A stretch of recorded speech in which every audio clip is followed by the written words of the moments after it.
Hello everyone, welcome back to my channel Stree dream. आज मेरे दिन की शुरुआत हुई थी सुबह के 7:45 और सुबह उठने के बाद मैं बैठ गई थी यहाँ पर पढ़ाई करने के लिए। आजकल मेरा शेड्यूल काफ़ी ज़्यादा बिजी हो गया है और पीछे सारवी की तबीयत ख़राब होने से सब कुछ और भी टाइमिंग का कोई फिक्स ही नहीं हो पाता है कि कब क्या करना है। कुछ काम तो फिक्स हैं जैसे किचन वगैरह के, बट पढ़ाई का एंड सारवी का ये सारी चीज़ें मैनेज करने में थोड़ी प्रॉब्लम होने लगी है। और इन सब वजह से मुझे वीडियो एडिट करने में भी बहुत ज़्यादा प्रॉब्लम होने लगी है। मैं वीडियो शूट तो कर लेती हूँ किसी ना किसी तरह, पर एडिटिंग नहीं कर पाती हूँ। टाइम 1 घंटे के आसपास तो लग ही जाता है, क्योंकि अभी मैं वीडियो में बहुत सारे पार्ट्स दिखाने लगी हूँ अपने लाइफ के। तो बहुत ज़्यादा पार्ट्स दिखाने के चक्कर में ना टाइम भी थोड़ा ज़्यादा कंज्यूम होने लगा है, इसलिए एडिटिंग टाइम से हो ही नहीं पाती। इसीलिए कल शाम को मैंने आप सभी से पूछा था कि मैं वीडियो कब पोस्ट करूँ, आप लोग कब देखेंगे, क्योंकि वीडियो देखने से भी ना वीडियो का इम्प्रेशन पे फ़र्क पड़ता है। यूट्यूब तब ज़्यादा लोगों को रिकमेंड करता है और फिर इस चक्कर में मेरे चैनल की रेटिंग भी गिर जाती है। इसीलिए मैं चाहती हूँ कि जब मैं ये वर्क कर ही रही हूँ तो टाइमली करूँ। फिलहाल आप लोगों में से ज़्यादा लोगों ने सुबह का टाइम चूज़ किया था, इसलिए रात में मैं एडिटिंग कर रही थी और मुझे सोने में काफ़ी ज़्यादा लेट हो गया था और सुबह भी मैं काफ़ी लेट उठी। बट फिर भी मैं एटलीस्ट आधे घंटे अपने स्टडी को दूंगी, उसके बाद किचन में जाऊँगी।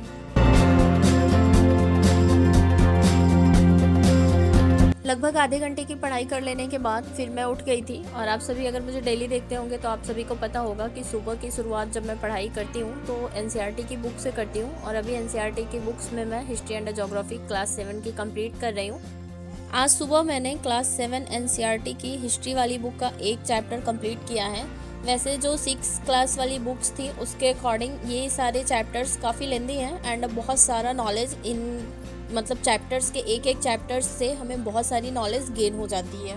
वैसे मुझे पता चला था कि जो हमारा मुग़ल एम्पायर वाला चैप्टर है वो हटा दिया गया है शायद एनसीईआरटी से। मेरे पास लेटेस्ट एडिशन नहीं है, ये मैंने 2021 में लिया था, तो अभी मेरे चैप्टर्स में मुग़ल एम्पायर भी इंक्लूड है। तो फिलहाल मैं ऐसे उसको भी थोड़ा सा रिवाइज कर ले रही हूँ, क्योंकि मुग़ल एम्पायर मैंने जब 11th क्लास में हिस्ट्री पढ़ी थी तो बहुत अच्छे से पढ़ा था, तो वो सारी चीज़ें मुझे आज तक याद हैं। तो मुझे इसे बहुत ज़्यादा डिटेल्स में पढ़ने की ज़रूरत नहीं है। फिलहाल अभी ये सीरियल वाइज चैप्टर्स में दिए गए हैं तो मैं अभी थोड़ा बहुत इसको पढ़ ले रही हूँ। अदरवाइज़ इससे अब क्वेश्चंस ज़्यादा आते नहीं हैं। मुग़ल एम्पायर से सिर्फ उतने ही क्वेश्चंस आते हैं जो हमारी मॉडर्न हिस्ट्री से रिलेट करते हैं। आज मैं सुबह ऑलरेडी काफ़ी ज़्यादा लेट उठी थी, बट फिर भी मैंने आधे घंटे अपने स्टडी को डिवोट कर दिया था। एंड उसके बाद मैं यहाँ पर आ गई थी लंच प्रिपेयर करने के लिए, साथ में चाय वगैरह बनाऊंगी एंड जो भी काम होंगे वो सब करूँगी। और आप सभी के कुछ कमेंट्स हैं जिनको मैं कहती हूँ डेली कि कल बताऊँगी या फिर रिप्लाई करूँगी, पर बहुत ज़्यादा बिजी शेड्यूल हो जाने की वजह से ना मैं भूल जाती हूँ। एंड जब मैं वॉइस ओवर करने बैठती हूँ तो सारवी कुछ ना कुछ ऐसी चीज़ें करती रहती हैं कि मेरा ध्यान भी बढ़ जाता है और मैं भूल जाती हूँ।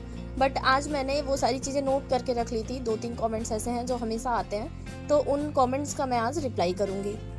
एक हमारी सिस्टर हैं जो मुझे कई बार पूछ चुकी हैं कि बीएड करने के लिए क्या प्रोसेस है एंड बीएड में एडमिशन कैसे मिलता है, कितने साल का होता है। तो मुझे बहुत ज़्यादा डीप में नॉलेज तो नहीं है, पर मैंने कैसा एडमिशन लिया था एंड किस तरह से प्रोसेस चला था सारा, वो मैं आप लोगों के साथ शेयर कर देती हूँ। जब ये बीएड वाला यूपी बीएड का फॉर्म आता है एंट्रेंस एग्ज़ाम का, तो वो नोटिफिकेशन आ जाता है सरकारी रिजल्ट.com पर। वहाँ से हमें पता चल जाता है। मोस्टली ये फॉर्म्स फरवरी से मार्च के बीच में आते हैं, पर जब मैंने एडमिशन लिया था 2021 में तो उस टाइम कोरोना का टाइम चल रहा था, तो फॉर्म्स काफ़ी लेट आए थे। मुझे याद नहीं है कौन से मंथ में अप्लाई हुआ था, बट लेट आए थे क्योंकि एडमिशन अक्टूबर में हुआ था। अक्टूबर लास्ट मंथ में शायद हुआ था या फिर स्टार्टिंग में। तो जब ये यूपी बीएड एंट्रेंस के फॉर्म्स आ जाते हैं उसके बाद हमें अप्लाई करना होता है। मैंने अप्लाई किया था एंड उसके बाद फिर एक डेट फिक्स होती है जिस पर हमारा एंट्रेंस एग्ज़ाम होता है, जो कि हमारे डिस्ट्रिक्ट में ही होता है। हमारे आसपास में ही हमको सेंटर प्रोवाइड कर दिया जाता है। और इस एंट्रेंस एग्ज़ाम में शायद हमारे 2 एग्ज़ाम होते हैं, एक मॉर्निंग शिफ्ट में एंड एक इवनिंग शिफ्ट में। और दोनों एग्ज़ाम दे लेने के बाद उसके बाद हमारा रिजल्ट आता है और उसके अकॉर्डिंग हमारी मेरिट बनती है। और मेरिट के हिसाब से हम लोग कॉलेज चूज़ करते हैं, हमें चूज़ करने का ऑप्शंस मिलता है। अगर हमारी मेरिट अच्छी होती है तो हम अपने मनपसंद कॉलेज में एडमिशन ले सकते हैं। एंड अगर हमारा मेरिट कम होता है, हमारे मार्क्स कम होते हैं, तो फिर कुछ गिने चुने कॉलेज बचते हैं जिसमें सीट खाली रहती है, तो उसमें हमें एडमिशन मिलता है। एंड रिजल्ट आ जाने के बाद हमें काउंसलिंग वगैरह करवानी पड़ती है, कॉलेज के नाम देने होते हैं। तो ये सारी चीज़ें आजकल ऑनलाइन हो जाती हैं। मेरा सब कुछ ऑनलाइन ही हुआ था और फीस वगैरह भी ऑनलाइन ही पेमेंट हो जाती है। बहुत जगह ऐसे होते हैं जहाँ पर 4 सेमेस्टर में डिवाइड करके ये सारी चीज़ें होती थी जब मैं करती थी, पर मेरा जो कॉलेज था वहाँ पर ईयरली होता था। तो मेरे 2 ही सेमेस्टर थे, ईयरली थे, इसलिए 2 ही साल का मेरा बीएड था। वैसे मोस्टली बीएड 2 ही साल के होते हैं, जो सेमेस्टर वाले होते हैं 4 सेमेस्टर वाले वो भी 2 ही साल में कंप्लीट होते हैं, 6 मंथ करके। एंड जो ईयरली होते हैं उनके एग्ज़ाम ईयरली होते हैं और वो भी 2 ही साल के होते हैं। तो मैंने बीएड कैसे किया था और मेरा बीएड कैसे हुआ था, ये सारी चीज़ें मैंने आप सभी को बता दी। अगर और कुछ भी जानना होगा तो मुझे कमेंट कीजिएगा, मुझे जब भी टाइम मिलेगा तो मैं रिप्लाई करने की कोशिश करूँगी। एंड बीएड करने से पहले आप लोग अपने घर में या फिर मतलब जो भी आपके गार्जियन हो उनसे एक बार सजेशन ज़रूर ले लीजिएगा, क्योंकि अभी आप सभी को पता ही है कि बीएड पीआरटी से बाहर हो गया है। एंड मेरा ग्रेजुएशन कॉमर्स से था तो मुझे और भी ज़्यादा इसका कुछ बेनिफिट समझ में नहीं आता है, क्योंकि सब्जेक्ट कॉम्बिनेशन समझ में नहीं आता, बहुत सारी चीज़ें हैं, क्योंकि कॉमर्स वालों को एसएसटी में कर दिया है, आर्ट्स वालों में मतलब। एंड फिर भी मतलब बहुत सारी चीज़ें हैं जो क्लियर ही नहीं हो पाती हैं कि किस फील्ड में फॉर्म भरना है या फिर कैसे क्या करना है। फिलहाल फिर भी अभी मैं तैयारी में तो लगी ही हूँ, जब भी मौका मिलेगा कुछ ना कुछ तो क्लियरिफिकेशन मिल ही जाएगा।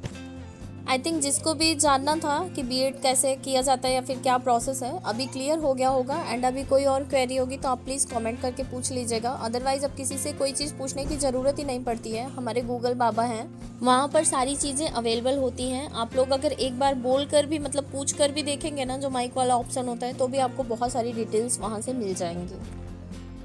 एंड अभी सुबह के 10:15 बज चुके हैं, सब लोग अपना टिफ़िन वगैरह लेकर चले भी गए हैं, मैं और सारवी हैं। मैंने भी नाश्ता कर लिया है, क्योंकि अभी क्या है ना कि पीछे काफ़ी टाइम से 4-5 दिन हो गए मेरे पैर में इतने ज़्यादा दर्द होते हैं कि मुझे मतलब डर लगने लगा है कि फिर से मेरे दर्द स्टार्ट ना हो जाए।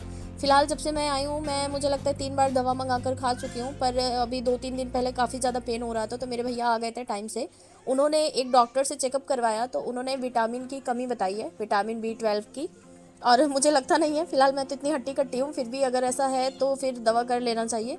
और डॉक्टर ने बोला भी है कि लगभग 1.5 महीने मुझे दवा खानी होगी, तब जाकर ये सारी सप्लीमेंट जो भी हैं विटामिन के वो कंप्लीट होंगे बॉडी में। फिलहाल दर्द इतना ज़्यादा होता था ना कि मैं डर गई हूँ उस दर्द से, इसलिए मैं टाइमली अब दवा खाऊंगी 1.5 महीने तक कंटिन्यू, क्योंकि ये दर्द ना मुझे लगता है 5 सालों से हो रहे हैं। कभी कभी बंद हो जाते बीच में, अदरवाइज़ हमेशा रहते हैं। और मुझे इन्हीं दर्द की वजह से ना फिर टाइफाइड भी पकड़ लेता है, और लगभग हर साल मुझे टाइफाइड भी हो जाता है। अभी 2 साल से मैं जब भी मेरे ये दर्द स्टार्ट होते हैं तो मैं दवा मंगा कर खा लेती हूँ कंटिन्यू, तो फिर उससे थोड़ा रिलैक्स हो जाता है एंड फिर मैं भूल जाती हूँ, पर फिर कुछ टाइम बाद ये दर्द स्टार्ट हो जाते हैं। दवा खाने के बाद लगभग आधा घंटा मैंने रेस्ट कर लिया था एंड उसके बाद फिर मैं यहाँ पर आ गई थी अपनी पढ़ाई का दूसरा स्लॉट स्टार्ट करने के लिए। और सुबह मैंने एक ही बुक पढ़ा था, मतलब हिस्ट्री वाला, और अभी मैं ज्योग्राफी वाली बुक पढ़ूंगी, क्योंकि मैं एक चैप्टर हिस्ट्री का पढ़ती हूँ एंड एक चैप्टर ज्योग्राफी का पढ़ती हूँ। कभी कभी ये 2 चैप्टर भी हो जाते हैं अगर चैप्टर्स छोटे होते हैं, अदरवाइज़ एक चैप्टर तो मैं ज़रूर कंप्लीट करती हूँ।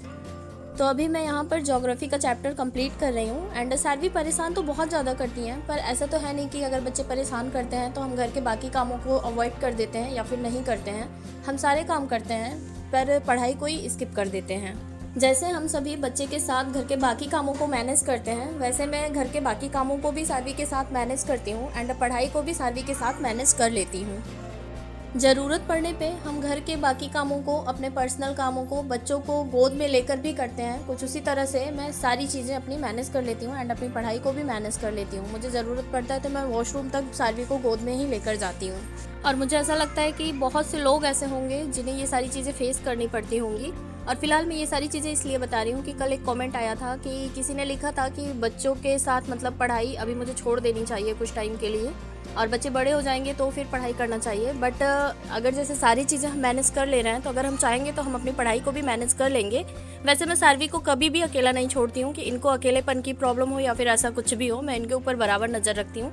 एंड एक कमेंट और आया था जो कि लिखी थी कि मेरी भी बेटी 16 मंथ की है, मैं भी स्टडी करना चाहती हूँ पर दिन में टाइम नहीं मिलता और रात में बेटी को सुलाते सुलाते नींद आ जाती है। कैसे क्या करूँ, कुछ समझ नहीं आ रहा है, और सुबह जल्दी उठ नहीं पाते क्योंकि रात में भी बार बार उठना पड़ता है। एंड फिर कुछ इसी तरह से पूरा दिन वेस्ट चला जाता है। तो वो मुझसे पूछ रही थी कि मैं कुछ उन्हें सुझाव बताऊं। फिलहाल मैं अगर अपना बताऊं तो आप लोग मुझे पीछे 3 महीने से अगर देखते होंगे तो आप सभी को पता होगा कि स्टार्टिंग में मैं बिल्कुल भी पढ़ाई नहीं कर पाती थी, और ये चैनल बनाने से भी मुझे बहुत ज़्यादा हेल्प मिली है। स्टार्टिंग में जब मैं पढ़ाई करना चाहती थी और जब प्रिपरेशन के रिगार्डिंग पढ़ाई करना चाहती थी, तो पहले मैं सोचती थी ना कि जब मेरी बेटी सो जाएगी उसके बाद मैं पढ़ाई करूँगी। और इस चक्कर में क्या होता था ना कि मुझे बहुत ज़्यादा चिड़चिड़ाहट होती थी अपनी बेटी के ऊपर, क्योंकि बच्चे ना हमारे अकॉर्डिंग कभी भी नहीं सोएंगे जब हम चाहेंगे। बच्चों के साथ ऐसा होता है ना कि जब भी हम कोई काम करते रहते होते हैं तब भले सो लिए, और अगर हम काम करके फ्री हो जाते हैं ना तो मोस्टली ऐसा होता है कि बच्चे उठ जाते हैं, या फिर घर का कोई मेम्बर भी है अगर कोई पकड़ता भी है तो उतने ही टाइम तक पकड़ेगा जब तक आप कुछ घर के काम कर रहे हो। अदरवाइज आपकी स्टडी के लिए मुझे नहीं लगता कि कोई भी आपके बच्चों को संभालेगा। एंड अगर आपको पढ़ाई स्टार्ट करनी है तो आपको खुद से मोटिवेशन लाना होगा कि आपकी नीड कितनी है। अगर आपकी नीड होगी ना तो आपको कहीं से मोटिवेशन लेने की ज़रूरत ही नहीं पड़ेगी। आप न चाहते हुए भी अपनी पढ़ाई को टाइम देने लग जाएंगे। स्टार्टिंग में क्या होता था कि मैं थोड़ा सा पढ़ती थी, जब ये सो जाती थी तब पढ़ने की कोशिश करती थी।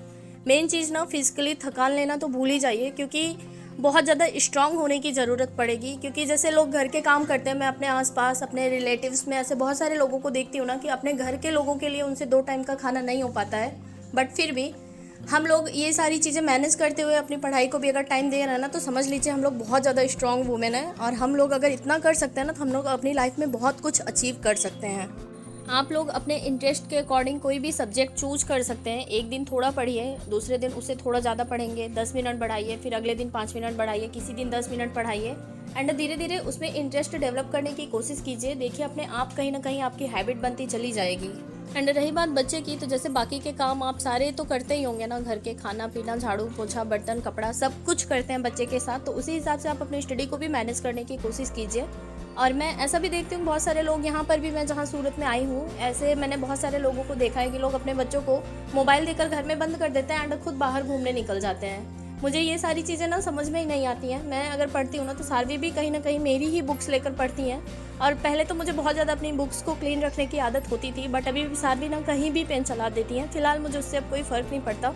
मुझे जो पढ़ना है वो चीज़ें मुझे आनी चाहिए। एंड सारवी भी इसी में धीरे धीरे कुछ ना कुछ सीखती रहती हैं।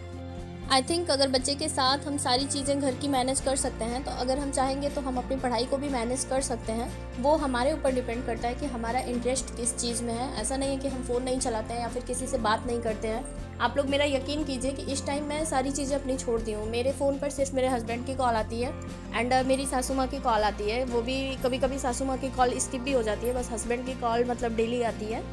बाकी मेरी 1-2 फ्रेंड हैं, उनकी कॉल्स आती हैं। वो भी जब मैं फ्री टाइम में होती हूँ, मैं कोई काम करती रहती हूँ, तो ही मैं मतलब टाइम देने का ट्राई करती हूँ। अगर मैं पढ़ाई कर रही होती हूँ तो फिर मैं बिल्कुल सारी चीज़ों को अवॉइड कर देती हूँ। आप लोगों ने अगर मुझे नोटिस किया होगा ना, तो मैं अपने ऊपर भी ध्यान रखना बहुत कम कर दी हूँ। बस सारवी का ध्यान रखना है। जो चीज़ें बहुत ज़्यादा कंपलसरी हैं वो सारी चीज़ें करनी है। एंड जो भी टाइम सेव कर सकती हूँ मैं ज़्यादा से ज़्यादा पढ़ाई को देने का ट्राई करती हूँ। आसान बिल्कुल नहीं है, क्योंकि 24 घंटे का मतलब एक दिन होता है। 3 घंटे पढ़ाई करना बहुत बड़ी बात नहीं है, बहुत छोटे अमाउंट में है ये 3 घंटा। बट बच्चे के साथ, घर के चीज़ों के साथ अगर 3 घंटे भी हम ढंग से अपनी पढ़ाई को दे पा रहे हैं ना, तो ये हम लोगों के लिए बहुत बड़ा अचीवमेंट है। क्योंकि ये सारी चीज़ें ना हमारे लगन पर डिपेंड करती हैं कि हमें किसी चीज़ को सीखने की कितनी ज़्यादा लगन है। और अगर हमें पढ़ाई को लेकर इतनी ज़्यादा लगन है ना, तो अगर 3 घंटे भी हम ढंग से पढ़ रहे हैं, थोड़ा थोड़ा करके अगर 1 साल भी हम 3 घंटे लगातार पढ़ ले रहे हैं ना, तो आप लोग खुद से सोचिए कि आज हम कहाँ पर हैं, 1 साल बाद कहाँ पर होंगे। हमारी एक सिस्टर और हैं जो कि पूछती हैं कि उनकी सास तो नहीं है, पर जब भी वो पढ़ने बैठती हैं, उनकी बेटी अभी काफ़ी ज़्यादा छोटी है, तो उनकी दादी सास हैं, वो बहुत सारे काम बता देती हैं। तो अभी ऐसा है कि ये सारी चीज़ों का कोई सॉल्यूशन नहीं है, इसका सॉल्यूशन हमें खुद से निकालना होगा। क्योंकि क्या होता है ना कि कभी कभी हम जिस सिचुएशन में होते हैं ना, हमें ज़्यादा बेटर पता होता है कि उस सिचुएशन से हमें निकलना कैसे है। आप शुरुआत तो कीजिए, हो सकता है आपके हस्बैंड को समझ में आए कि वो देखें आपकी मेहनत को एंड आपको सपोर्ट करें, आपको हटाने की कोशिश करें। अदरवाइज़ कभी कभी कुछ चीज़ें हमारे लिए बहुत ज़्यादा कंपलसरी हो जाती हैं, हम नहीं छोड़ सकते हैं कुछ चीज़ों को। तो फिर वहीं पर रहकर हम कुछ ऐसा उसका निष्कर्ष निकाल सकते हैं जिससे कि हम अपने ड्रीम्स को भी अचीव कर पाएँ। लाइफ में हमें कोई भी काम को करने के लिए ना सबसे ज़्यादा सेल्फ मोटिवेशन की ज़रूरत होती है, हमारे नीड की ज़रूरत होती है। एंड जब ये सारी चीज़ें हम क्लियर कर लेते हैं ना कि हम अगर कोई काम कर रहे हैं तो उसे हम क्यों कर रहे हैं, तो फिर हमें किसी से ना हेल्प लेने की ज़रूरत ही नहीं पड़ती है। फिर हम सारी चीज़ें खुद ब खुद मैनेज करने लग जाते हैं। मैं आप सभी से बार बार कहती हूँ ना, जितना कुछ मैं आजकल अपनी लाइफ में कर रही हूँ ना, मेरे लिए भी पॉसिबल नहीं है। बट बहुत सारी ऐसी चीज़ें हैं, ऐसी प्रॉब्लम्स हैं मेरी लाइफ में, जिसकी वजह से मुझे इतना सब कुछ करना पड़ रहा है। और मैं करती हूँ, सारी चीज़ें मैनेज करती हूँ। शायद आप लोगों को मेरा एफर्ट्स दिखाई भी देता होगा। एंड आगे मैं क्या ही बोलूँ, फ़िलहाल मुझे अपने आप में कुछ भी प्रॉब्लम हो जाती है, कट जाए, जल जाए, कभी मुझे फीवर हो जाता है या फिर कभी मुझे कुछ पेन कर रहा है, मैं कभी जल्दी किसी से नहीं कहती हूँ। और अगर कहती भी हूँ ना, तो ऐसा कोई भी हेल्पिंग हैंड मेरे पास नहीं होता है कि जो कि बोल दे मुझे कि अच्छा चलो ठीक है तुम रेस्ट कर लो, मैं कर लूँगा या फिर कर लूँगी। इसलिए अब मुझे किसी की नीड भी नहीं पड़ती। मेरी लाइफ में जो भी प्रॉब्लम्स आती हैं या फिर जो कुछ भी होता है ना, मैं खुद उसे फेस करने के लिए हमेशा रेडी रहती हूँ। एंड मैं आप लोगों को भी यही सलाह दूंगी ना कि अपने आप को स्ट्रॉन्ग बनाइए, किसी के भी ऊपर डिपेंड होना छोड़ दीजिए किसी भी तरह से। तो आज मैंने आप आप सभी से बहुत सारी बातें कर ली एंड आज आप सभी से बातों ही बातों में मेरा पूरा दिन भी बीत गया, ब्लॉग ही बीत गया। और मैंने आज भी लगभग 3.5 घंटे के आसपास की पढ़ाई कंप्लीट कर ली थी एंड आज मैंने बर्तन वगैरह नहीं धुले थे, तो अभी मैं आ गई थी किचन में। और आज के वीडियो ब्लॉग को यहीं पर समाप्त करती हूँ। कल फिर मिलती हूँ एक नए वीडियो के साथ।